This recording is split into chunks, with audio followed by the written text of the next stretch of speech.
How's it going, everybody? Garrett from Out the Mud Fishing here, making a video today to show you guys what you'll need and how to set up your rig for the Maumee River walleye run.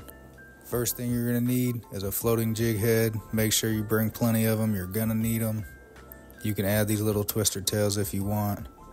I just usually throw the jig head by itself, just like that. Next thing you're going to need is trolling sinkers.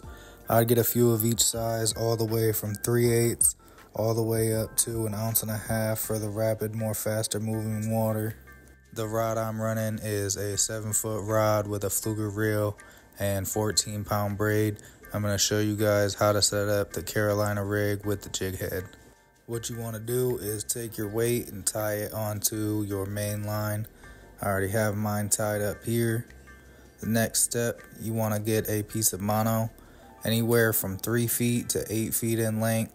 Depending on how fast and how deep the water is, you're going to want a longer leader so you can get more action in the water. I'll show you exactly what I'm talking about here in a second. Next, you want to take that piece of mono you just cut. You're going to tie it onto your jig head. I use this same knot to tie on everything for this rig. Twist it 6 to 8 times, pull it through, then tie it down. You can add those twister tails on there if you want. I never do, so it's up to you.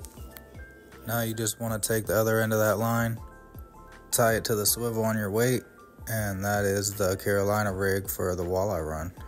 You're really just going to want to make sure you bring enough tackle, jig heads, weights, leader line. Keep in mind you'll be using like 5 to 7 feet of that leader line at a time. It can go fast. You can see here my leader line is about 7 foot. This is a 7-foot rod, and the leader is just about as long as the rod itself.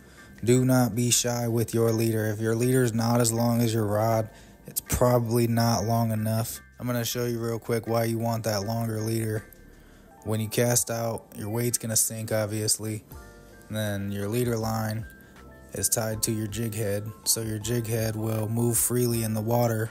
And the longer your leader is, you'll get more action, and it'll cover more water, more room in the water, up and down, side to side. If you have a shorter leader, it's gonna not move as much, it'll stay down. You want that longer leader so it's more wide, covers more water. You'll be way more likely to catch a fish that way. Here's a quick example of the weights and the jig heads and twister tails that we're using. Few quick rules for the walleye run. And these are in effect from March to May in the Maumee River. There is a website with all that information. I'll try to find a link to and post in the comments. Anything I didn't cover in the video, any questions, be sure to ask. I'd love to help anybody who wants to fish this run. It's a really great time. We hope to see y'all out there. Good luck, everybody.